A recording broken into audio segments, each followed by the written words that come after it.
மழை பொழிந்து ஓய்ந்திருக்கிறது, அதற்கு பின் ஏன் இந்த தூவானம் அப்படிங்கிற மாதிரி இருக்கு. பொழிஞ்சு தள்ளிட்டு போயிட்டாங்க. தமிழ் முழக்க பேரவையின் 191வது நிகழ்ச்சிக்கு தலைமை ஏற்றுக் கொண்டிருக்கின்ற தன்னிகரெல்லா தலைமை முத்தமிழ் காவலர் கியாபி விஸ்வநாதன் விருது பெற்ற தேசிய நல்லாசிரியர் முனைவர் செல்லப்பா அவர்களுக்கும், முன்னிலை வகித்து இந்த நிகழ்ச்சியை மிகவும் சிறப்பாக நடத்தி கொண்டிருக்கின்ற திரு மு நசீர் செயலாளர் அவர்களுக்கும், திரு மு ரமணி பொருளாளர் அவர்களுக்கும், வரவேற்புரை வழங்கி அமர்ந்திருக்கின்ற திருக்குறள் முருகன் அவர்களுக்கும், மதுரகவி பாஸ்கரதாஸ் பற்றி மிகவும் சிறப்பான ஒரு சொற்பொழிவை நிகழ்த்தி அமர்ந்திருக்கின்ற முனைவர் கீதா ரஞ்சிதம் பாக்கியம் உதவி பேராசிரியர் தூய யோவான் கல்லூரி அவர்களுக்கும், அடுத்ததாக பொதிகை நாகரிகம் மற்றும் கல்வியாளர் பொற்கோ பற்றி சிறப்புரை ஆற்ற வருகை தந்திருக்கின்ற முனைவர் சுதாகர் சிவசுப்பிரமணியன் அவர்களுக்கும் எனது மனமார்ந்த நன்றியை தெரிவித்துக் கொள்கிறேன். அருமையான தமிழ் பேர் ஆளுமைகள் அமர்ந்திருக்கின்ற இந்த அவையில் எனக்கு இரண்டாவது வாய்ப்பு. இந்த வாய்ப்பு அதுவும் சிலம்பு செல்வர் மாப்போசி பற்றி. உண்மையாகவே எனக்கு தயாரிப்பதற்கு கூட நேரம் இல்லாத அளவிற்கு அட்மிஷன் டியூட்டி. நேற்று கூட நசீர் சார் நேற்று கால் பண்ணி என்கிட்ட கேட்டாங்க, மேடம் நாளைக்கு வந்து சிறப்பாக பேசிடணும்னு. சிறப்பாக பேசுகிறோமோ இல்லையோ பேசுவோம் அப்படின்னு முடிவெடுத்துட்டு தான் வந்தேன். ஏன்னா அட்மிஷனுக்கு லாஸ்ட் டேட்டுன்னு அட்டெண்டன்ஸ் ரிஜிஸ்டர்லேருந்து இது அட்மிஷன் ரிஜிஸ்டர் வரைக்கும் எழுத வேண்டி இருந்தது. ஃபுல்லாக அதில் உட்காந்து மட்டை அடிச்சிருக்குது. அது போக கடைசி நேரத்தில் எப்படியாவது தயார் பண்ணிடலான்னு மொபைலை தூக்கிட்டு உட்கார்ந்தேன். சிங்கப்பெண் படையிலேருந்து 2 போலீஸ்காரங்க வந்தாங்க. சரி, நாம ஒரு சிங்கப்பெண்ணாக இருந்துட்டு அவர்களை கவனிக்காமல் விடாமல் சும்மா பேசி அனுப்பியிருக்கலாம், சொரிஞ்சு விட்டுட்டேன். அதுக்கு பலனை நான் தானே அனுபவிச்சு ஆகணும். முழு நேரமும் உட்கார்ந்துட்டு நேரமே இல்லாமல் கடைசி 10 நிமிடத்தில் வந்து தயாரிச்சுட்டு வந்திருக்கிற மிகப்பெரிய தமிழ் ஆளுமைகள்னு தெரிஞ்சவொடனே லேச உதறல் தான். இருந்தாலும் என்னை பொறுத்தருள்வீர்கள் என்ற நம்பிக்கையுடன் ஆரம்பிக்கிறேன். வேற வழியே இல்லை, முதலே கை தட்டிட்டாங்க. ஆனால் உட்கார மாட்டேன், பேசிட்டு தான் உட்காருங்க. மீண்டும் ஒரு முறை உங்கள் அனைவருக்கும் எனது அன்பான வாழ்த்துதலை தெரிவித்துக் கொண்டு, சிலம்பு செல்வர் மாப்போசி உண்மையாகவே எனக்கு நிஜமாகவே பிடித்த ஒரு ஆளுமை. இந்த மேடைக்காக நான் பேசலை. மயிலாப்பூர் பொன்னுச்சாமி சிவஞானம், சுருக்கமாக மாப்போசி. ஜூன் 26 எல்லாம் இப்போ ஒரு போன வெள்ளிக்கிழமை கொண்டாடி இருப்பாங்க. ஜூன் 26 1906 இவரது பிறப்பு. 3 வயசு வரைக்கும் 3வது வரைக்கும் தான் படிச்சிருக்கிறாரு. அதற்கு மேலே ஒரு முறையான கல்வி படிப்பதற்கான வாய்ப்பு அவருக்கு கிடைக்கல. ஏன்னா மிகவும் ஒரு சாதாரண ஒரு பின் சூழல் கொண்ட ஒரு குடும்பத்திலேருந்து வந்தவர். படிப்பதற்கான சூழல் இல்லை. அதனால முறையான கல்வி இல்லை என்றாலும் சுய கல்வி மூலமாக தன்னை வளர்த்தெடுத்தவர். எல்லாரும் உட்கார்ந்து கொண்டு, ஏற்கனவே நானே அறகுறையா வந்திருக்கேன். அந்த அறகுறத்தவளையும் நீங்க கேட்காம போயிட்டீங்கன்னா ரொம்ப கஷ்டமா இருக்கும். ஏன்னா நசீர் ஐயாலாம் என் மேல ரொம்ப மதிப்பு வச்சிருக்காப்புல. ஏதாவது புதுசா சொல்லிடுவாமான்னு அதுக்கு ஒரு கண்டிப்பா ஒரு புது தகவல் வச்சிருக்கேன், அதை அப்புறம் சொல்றேன். 3வது வகுப்பு வரை அவர் வந்து படித்தாலும் சுயமாகவே தன்னுடைய கல்வி அவர் வளர்த்துக்கிட்டார். 1927 தன்னுடைய 21வது வயசுல தமிழ் நாடு அப்படிங்கிற நாளிதழில் அச்சு கோப்பாளராக முதல்ல வேலைக்கு சேர்றாரு. அது அவருக்கு உண்மையாகவே ஒரு பெரிய மாற்றத்தை அவருடைய வாழ்க்கையில கொண்டு வந்ததுன்னு சொல்லலாம். ஏன்னா இவர் அச்சு கோக்குற வேலையில நிறைய விடுதலை போராட்ட செய்திகளையும் இவர் கோர்க்கும் போது இவருடைய மனசுலையும் விடுதலை போராட்ட வேள்வி அப்படி உள்ள ஊறுது.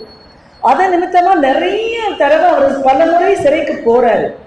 சிறைக்கு போனா இப்ப எல்லாரும் நானும் ஜெயிலுக்கு போறேன் போறாங்க. எதுக்கு போறேன்னு ஒரு பேருக்கும் தெரியல, அது வேற விஷயம். ஆனா அன்னைக்கு இருந்த தமிழ் தலைவர்கள், விடுதலை போராட்ட வீரர்கள் ஜெயிலுக்கு போனாங்கன்னா அதுக்கு ஒரு உன்னதமான காரணம் இருந்தது. அந்த காரணத்தினால போனாரு. விடுதலை போராட்டத்திற்காக ஜெயிலுக்கு போனாரு. ஆனாலும் அந்த ஜெயிலையே அவர் என்ன பண்ணாருன்னா ஒரு கல்லூரியாக மாற்றிக்கொண்டார். அங்க இருந்து கொண்டு பல தமிழ் புத்தகங்களை வரவழைத்து படித்தார். நம்ம ஆட்களுக்கு இன்னைக்கு யோசிச்சு பாருங்களேன், கல்லூரியே ஜெயிலா இருக்கு, கல்லூரியவே சிறைச்சாலையா நடக்கிட்டு இருக்கிற இந்த தலைமுறையில வாழ்ந்துட்டு இருக்கிறப்போ, அன்னைக்கு சிறைச்சாலையையே என்ன பண்ணாரு, ஒரு கல்லூரியாக மாற்றி நிறைய தமிழ் புத்தகங்களை கற்று தமிழ் மொழியின் மீதான ஆர்வத்தை வளர்த்து கொண்டது மட்டும் இல்லாமல் தன்னுடைய தமிழ் புலமையை மேலும் மேலும் வளர்த்து கொண்டார். எல்லாரும் மொழியை நம்ம எல்லாரும் எப்படி பார்க்குறோம் தெரியுமா, ஒரு தகவல் தொடர்பு தகவல் பரிமாற்ற ஊடகமாக தான் எல்லாரும் மொழியை பார்க்குறோம். மாப்போசி அவர்கள் சற்று வித்தியாசப்படுத்தி தமிழ் மொழியை அவர் எப்படி பார்த்தாரு தெரியுமா, தமிழ் இனத்தின் அடையாளமாகவே பார்த்தார். அதுதான் அவருடைய சிறப்பு. அப்படி பார்த்ததுனால தான் தமிழ் மொழியை தமிழ் மக்கள்கிட்ட சரியா கொண்டு போகணுன்ற பணியை இறுதி கட்டம் வரைக்கும் அவர் தொடர்ந்து செஞ்சுக்கிட்டே இருந்தார். தமிழ் மொழியினுடைய தொன்மை, தமிழ் மொழியினுடைய செழுமை, அதனுடைய இலக்கிய பேராற்றல், இது எல்லாவற்றையும் பொதுமக்களிடம் கொண்டு சேர்த்த ஒரு தொண்டு செய்தார். அது மட்டும் இல்லாமல் தமிழ் கல்வி இன்னைக்கு தமிழ் மொழியில தான் சொல்லிக் கொடுக்கணும்னு அதுக்கு ஒரு போராட்டமே நடந்துகிட்டு இருக்கு. அன்னைக்கு தமிழ் மொழி கல்விக்காக அவர் குரல் கொடுத்தார். அது மட்டும் இல்லாமல் அரசு அலுவலகங்களில் தமிழ் மொழியில தான் என்ன செய்யணும், தமிழ் மொழியை தான் பயன்படுத்தணும்னு குரல் எழுப்பியவர் மாப்போசி அவர்கள். இலக்கியங்கள் எல்லாம் பொதுவாக பொதுமக்களுக்கு அவ்வளோ போய் சென்று சேராது யாருக்கும். அதாவது தமிழ் தெரிந்தவர்கள் மட்டும்தான் இலக்கியம் புரியும், அவர்களால் தான் இலக்கியத்தை படிக்க முடியும். அப்படி இருந்த அந்த சூழலில் தமிழ் இலக்கியங்களை எளிமையான முறையில் பொதுமக்களிடம் கொண்டு சேர்த்தவர் மாப்போசி அவர்கள். சங்க இலக்கியங்கள், காப்பியங்கள், வரலாற்று நூல்களை ஆராய்ந்து இதில் இருக்கக்கூடிய சிறப்புகளெல்லாம் எடுத்து அதையும் பொதுமக்களிடம் கொண்டு சேர்த்தவர் மாப்போசி அவர்கள். தமிழ் வரலாற்றை பாதுகாத்த பணியில அவருக்கு ஒரு முக்கியமான இடம் இருக்கு. அதாவது தமிழர்களுடைய வரலாறு, பண்பாடு, பாரம்பரியம், இது எல்லாவற்றையும் அவர் பொதுமக்களிடம் எடுத்து சென்ற ஒரு மாபெரும் ஒரு ஆளுமை அவர். தமிழர்களுடைய வீர வரலாறு அதை எழுதுறாரு, புத்தகங்களா எழுதுறாரு. தமிழ் மன்னர்களுடைய வரலாற்றை எழுதுறாரு, விடுதலை போராட்ட வீரர்களுடைய வரலாற்றை எழுதுறாரு. அதன் மூலமாக அந்த புதிய தலைமுறை, இளைய தலைமுறைக்கு இந்த மன்னர்கள், தமிழ் மன்னர்கள், தமிழ் ஆளுமைகள், விடுதலை போராட்ட வீரர்களோட வரலாற்றெல்லாம் கொண்டு போய் சேர்க்கிறார். இது எவ்வளோ பெரிய பணின்னு நம்ம எல்லாருக்கும் புரியும். நம்ம பல சரித்திர கதாநாயகர்களே அறிமுகப்படுத்தினவரே மாப்போசி தான். கப்பலோட்டிய தமிழன்னு ஒரு நூல் எழுதினார். கப்பலோட்டிய தமிழன்னா நம்ம எல்லாரும் ஒரு படம் பார்த்துருப்போம். எல்லாருக்கும் யாரு ஞாபகம் வரும்? சிவாஜி கணேசன் ஞாபகம் வரும். வீரபாண்டிய கட்டபொம்மன்னா யார் வரும்? சிவாஜி கணேசன் ஞாபகம் வரும். இந்த ரெண்டு கதாபாத்திரங்களுக்கும் உருவம் கொடுத்தவர் சிவாஜி கணேசன் அவர்கள். ஆனா இந்த ரெண்டு கதாபாத்திரங்களையும் படங்களாக எடுத்த P.R. பந்துல அவர்கள் இந்த மாப்போசி அவர்கள் எழுதின கப்பலோட்டிய தமிழன் அந்த நூலை தழுவி தான் எடுக்கிறாரு. வீரபாண்டிய கட்டபொம்மன்கிற நூலை மாப்போசி அவர்கள் எழுதியிருக்கிறார். அதை தழுவிதான் கட்டபொம்மன்கிற ஒரு படத்தையே எடுக்கிறாரு. உருவம் கொடுத்தவர் வேணா சிவாஜி, அதற்கு உயிர் கொடுத்தவர் உண்மையாகவே யாருன்னு பார்த்தீங்கன்னா மாப்போசி அவர்கள். நாம எல்லாரும் இன்னைக்கு சிவாஜியை ஞாபகம் வச்சிருக்கோம், அதற்கு உயிர் கொடுத்த மாப்போசியை நல்ல சேஃபா மறந்துட்டோம். அதற்காக தான் இந்த மாதிரியான தமிழ் கூட்டங்களில் இது மாதிரியான விஷயங்களை நாம கண்டிப்பாக பகிர்ந்து கொள்ள வேண்டியது நம்முடைய கடமை. அந்த கடமையை நான் நிறைவேற்றியதாக நம்புகிறேன். அடுத்ததாக வ.உ.சி எழுதின இன்னொரு முக்கியமான ஒரு நூல் விடுதலை போரில் தமிழகம். இதில் என்னன்னு பார்த்தீங்கன்னா, இந்திய விடுதலை போராட்ட வீரர்கள் பற்றி எல்லாருக்கும் தெரியும். இந்திய விடுதலை போராட்டத்தில் தமிழ் வீரர்கள் கலந்துக்கிட்டாங்கிறத எப்படி நம்ம தெரிஞ்சுக்கிறோம்னா, அவர் எழுதிய இந்த விடுதலை போரில் தமிழகம்ங்கிற நூலை பார்த்து தான் நம்ம தெரிந்து கொள்ள முடியுது. மாப்போசி அவர்கள் கிட்டத்தட்ட 140 நூல்கள் எழுதியிருக்கிறார். இதில் 16 நூல்கள் பார்த்தீங்கன்னா 14 நூல்கள் சிலப்பதிகாரத்தை பற்றி தான் எழுதியிருக்கிறார். அப்போ எந்த அளவுக்கு சிலப்பதிகாரத்தின் மேலே அவருக்கு அளவு கடந்த அந்த ஆர்வம், காதல் இருந்ததுன்னு சொல்லலாம். அவருடைய ஆளுமை சிலப்பதிகாரத்தில் எப்படி இருந்தது இருக்குன்னு அந்த 14 நூல்களை படித்து பார்த்தா நம்ம தெரிஞ்சுக்கலாம். அதுலேயும் அதில் குறிப்பிடத்தக்க சில நூல்களை சொல்ல. கண்ணகி வழிபாடு, ரெண்டாவது மாதவியின் மாண்பு. எப்பவுமே மாதவியை நம்ம இன்னும் சமூகம் தூற்றிக்கிட்டு தான் இருக்குது. மாதவியுடைய மாண்பு எழுதுறாரு. இன்னொன்று கோவலன் குற்றவாளியா அப்படின்னு ஒரு கேள்வியை கேட்டு ஒரு நூலே எழுதுறாரு. இது எல்லாம் இந்த சிலப்பதிகாரத்தை பற்றி அவர் எழுதின 14 நூல்களில் முக்கியமான நூல்களாக நம்ம எடுத்துக்கலாம். அடுத்து தமிழ் வரலாற்றிலேயே முதலாக சிலப்பதிகாரத்திற்கு மாநாடு எடுத்தவர் யாருன்னு பார்த்தீங்கன்னா மாப்போசி அவர்கள் தான். அவர் மாநாடு எடுத்தது, எப்பவுமே நம்ம ஒரு விஷயத்தை ஆரம்பிச்சிருவோம், தொடர்ந்து செய்வோமானா கண்டிப்பாக நம்ம செய்ய மாட்டோம், விட்டுருவோம். ஆனால் மாப்போசி அவர்கள் வருடம் தோறும் சிலப்பதிகார விழாவை நடத்தினாரு. அவர் 1946 தமிழரசு கழகம்னு ஒன்று ஆரம்பிச்சாரு. அந்த கழகத்தின் மூலமாக அவர் ஆண்டுதோறும் இந்த சிலப்பதிகார விழாவை தொடர்ந்து நடத்திக்கிட்டே வர்றாரு. தமிழ்நாட்டின் எல்லைகளை வரையறுப்பதற்கு ஒரு சின்ன தகராறு வருது. சுதந்திரத்திற்கு பின்னாடி தமிழகத்தின் எல்லா மாநில வாரியாக என்னது மாநிலங்கள் பிரிக்கப்படும் போது எல்லைகள் வரையறுக்கப்பட வேண்டிய கட்டாயம். அப்போ எப்படி தமிழகத்திற்கு எல்லைகள் பிரிப்பது, ஒரு சின்ன அதில் ஒரு இது வருது. அப்போ மாப்போசி அவர்கள் அதற்கு எதை முன்னுதாரணமாக வச்சு சொல்கிறாரான்னு தெரியுமா? இவர் நம்ம சிலப்பதிகாரத்தை எடுத்து தான் அது எல்லை பிடிக்கிறதுக்கு அவர் பயன்படும். அப்போ எந்த அளவிற்கு அவர் சிலப்பதிகாரத்தை உள்ளே இருந்திருக்காருன்னு நமக்கு புரியுது. அது மட்டும் இல்லாமல் அவர் தொல்காப்பியத்தின் சில வரிகளை பயன்படுத்துகிறார். என்னன்னா, வட வேங்கடம் தென்குமரி ஆயிடை தமிழ் கூறும் நல்லுலகம், இதை சொல்லி தான் நமக்கு என்னது அதே மாதிரி சிலப்பதிகாரத்துலையும் இருக்குது. என்னது, வேங்கடமலை நமக்கு வடக்க, அதே மாதிரி கீழே குமரி நமக்கு தெற்கே இருக்குன்னு சிலப்பதிகார வரிகளையும் அவர் ஸ்ட்ராங்கா எடுத்து சொல்றாரு. அதன் மூலமாக அவர் அழுத்தம் கொடுத்து நமக்கு இதுதான் இதுதான் நம்மளுடைய எல்லைகள், இப்படிதான் முன்னாடி உள்ள தமிழர்கள் வாழ்ந்துட்டு இருந்திருக்காங்க, இடையில அது மாறி போச்சு, பிற மன்னர்களுடைய படையெடுப்பால மாறி போச்சு, ஆனா இப்போ அது வேணும்னு அவர் போராடி எல்லைகளை பிரித்து வாங்குறாரு. அதன் மூலமா அதுல இன்னொன்று என்னன்னா, அந்த குமரி மாவட்டம் எல்லாம் நம்ம அவரோட இதனால வந்துருச்சு, நிறைய போராட்டத்தின் மூலமா வந்துடுச்சு. ஆனா வடக்கே நமக்கு திருப்பதி வேங்கடமலை விட்டு போனாலும் ஆனா திருத்தணி நமக்கு என்ன செஞ்சிருச்சு, உள்ள கிடைக்கிறதுக்கு இந்த வரிகள் ஒரு காரணமாக இருக்குது. இவருடைய இந்த சிலப்பதிகார ஆளுமையின் காரணமாக இந்த சிலப்பதிகார மாநாட்டில் நிறைய எழுத்தாளர்கள் கலந்து கொண்ட அந்த மாநாட்டில் ராபி சேதுப்பிள்ளை அவர்கள் அவருக்கு சிலம்பு செல்வர்னு ஒரு பட்டத்தை கொடுக்குறாரு. ஏற்கனவே இவர் இந்த சிலப்பதிகார அந்த விழாவை மாநாட்டை தொடங்குறது யாரை வச்சு தொடங்குறாரு, ராபி சேதுப்பிள்ளை வச்சு தொடங்குறாரு. தலைமை யாரை போடுறாருன்னு பார்த்தீங்கன்னா டாக்டர் மூவாவை போட்டு தான் தலைமை தாங்குறாரு. ஆக இவர்களுக்கு இவருடைய அந்த சிலப்பதிகார ஆளுமை அது தெரிந்து இவருக்கு நம்ம ராபி சேதுப்பிள்ளை அவர்கள் தான் சிலம்பு செல்வன் ஒரு பேரை கொடுக்குறாரு.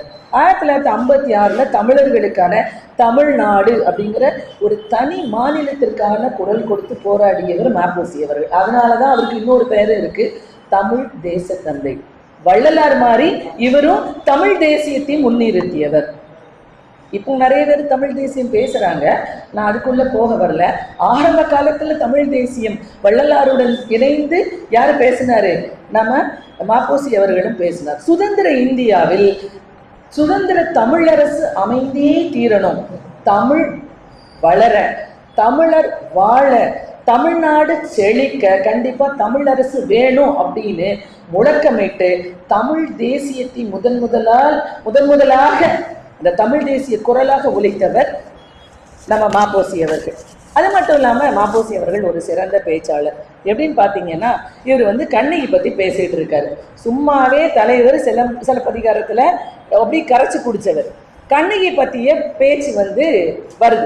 அந்த ஒரு சொற்பொழிவு நடத்திக்கிட்டு இருக்காரு கண்ணகியை பற்றி. கூட்டம் அப்படி மெய் மறந்து கைத்தட்ட கூட மறந்து கவனிச்சுக்கிட்டு இருக்கு. இப்போ நீங்கள் கைத்தட்டாமல் இருந்தீங்கன்னா மெய் மறந்து கவனிச்சிங்கன்னு நான் எடுத்துக்க முடியாது. ஆனால் அவர் மாப்போசி பேசும்போது கைத்தட்டாமல் இருந்தாங்க அப்படின்னா கண்டிப்பாக அதற்கு காரணம் என்னன்னா, இவர் மயில் மாதிரி கழுத்தெல்லாம் ஆட்டி கண்ணெல்லாம் சிமிட்டி பேசுவாராம். பார்க்குறதுக்கு ரொம்ப அழகாக இருக்குமா, கருத்து செறிவோடு இருக்குமா, நிறைய கருத்துக்களை அழகாக தொகுத்து ரொம்ப சிறப்பாக சொல்லுவாராம். அதனால் கூட்டம் மெய் மறந்து இருக்குமா, கைத்தட்டாலாம். இப்படி இவர் பேசி முடிச்சதுக்கு அப்புறம் ஒரு அம்மா பேச வராங்க, சவுந்தரா கைலாசம் அவர்கள்னு ஒரு அம்மா பேச வராங்க. கூட்டம் அமைதியாக உட்காந்துருக்கு. இவங்க ரசிக்கிற மாதிரி இவங்கள நம்ம பக்கம் திருப்பணும். என்ன செய்யணும் அவங்களுக்கு ஒன்றும் தோணாமல் திடீர்னு அவங்க சொல்கிறாங்களாம், மாப்போசி அவர்கள் தேன் ஒழுக பேசக்கூடியவர், அதனால அவர் பேசின அந்த வார்த்தைகளினுடைய தேன் சுவை என்னாச்சுதான் அவருடைய மீசையும் தாடியும் அது பட்டு மீசையும் தாடியும் நரைச்சு போச்சுன்னு சொன்னாங்களாம். கூட்டம் உடனடியாக அவர்களுக்கு கைத்தட்டியதாம். யாருக்கு? சவுந்தர கைலாசம் அவர்களுக்கு கைத்தட்டியதாம். உடனே இந்த அளவிற்கு அதற்கு மீட் ஒருவேளை நான் இப்ப நினைக்கிறேன் அவர்களுடைய பேச்சுல எல்லாரும் நீ மறந்து நீங்க உட்கார்ந்துட்டீங்க போல எனக்கு கைத்தட்டுறதுக்கு கஷ்டப்படுறீங்களோன்னு கூட நான் யோசிச்சேன். ரைட்டு. அடுத்ததாக பொங்கல் திருநாள், இதை கண்டிப்பாக நாம பேசியே ஆகணும். நாம தமிழர் திருநாள்னா டக்குன்னு நம்ம நினைவுக்கு வருவது பொங்கல் திருநாள். உலகம் முழுமைக்கும் இருக்கக்கூடிய தமிழர்கள் நம்முடைய பண்டிகைன்னு பெருமிதத்தோடு கொண்டாடக்கூடிய ஒரு பண்டிகை பொங்கல் திருநாள். ஆனா அந்த பண்டிகையை முதல்ல கொண்டாடணும்னு சொன்னவர் யார் தெரியுமா? தமிழர் பண்டிகையை முதல்ல கொண்டாட ஆரம்பிச்சவரே மாப்போசி தான். 1946 ஜனவரி 14 சென்னையில் இருக்கக்கூடிய கோகலே மண்டபத்துல முதல்ல அவர் என்ன பண்றாரு? பொங்கல் பண்டிகையை கொண்டாடுறாரு. இந்த பொங்கல் பண்டிகையை பற்றி இப்போ இன்னொரு தகவல், இது ஒரு அடிஷனல் தகவலாக நான் சொல்றேன். சமீபத்தில் நான் ஒரு சுபவி அவர்களுடைய பேட்டி கேட்டேன், கேட்டேன் வச்சுக்கலாம், வீடியோ பார்த்தேன். அதில் சுபவி அவர்கள் ஒரு கருத்தை சொல்லியிருந்தாங்க. யுனெஸ்கோ அறிவித்திருக்கக்கூடிய கலாச்சார பாரம்பரிய பண்டிகைகளுடைய பட்டியலில் பொங்கல் திருவிழா இல்லை. நீ எவ்வளோ பெரிய ஒரு சோகமான ஒரு இது பாருங்க. வருஷம் எத்தனை ஆகுது? 1946 மாப்போசி அவர்கள் பொங்கல் பண்டிகையை ஆரம்பிச்சு வச்சுட்டாரு. வருஷம் பாதி கடந்து போயிடுச்சு. இன்னைக்கு எவ்வளோ ஆச்சு வருஷம்? ஆனாலும் இன்னைக்கு வரைக்கும் நாம யுனெஸ்கோ அங்கீகரிக்கப்பட்ட அந்த பண்டிகைகள் லிஸ்ட்ல, இந்திய பண்டிகை லிஸ்ட்ல பொங்கல் இல்லை. இதற்காக தமிழக அரசு முயற்சி எடுத்துக்கிட்டு இருக்குன்னு அவர் ஒரு வார்த்தை சொன்னார். சரி, என்னென்ன பண்டிகைகள்லாம் இருக்குதுன்னு நான் போட்டு பார்த்தேன். அப்படி பார்க்கும்போது பார்த்தீங்கன்னா நீங்கள் கும்பமேளா இருக்குது, இந்த துர்கா பூஜாலாம் இருக்குது, ஹோலி பண்டிகைலாம் இருக்குது. ஆனால் நம்முடைய பாரம்பரிய பண்டிகை பொங்கல் இல்லை. நாம் தமிழர்கள் இன்னும் அதை உணராமல் இருந்திருக்கோம்.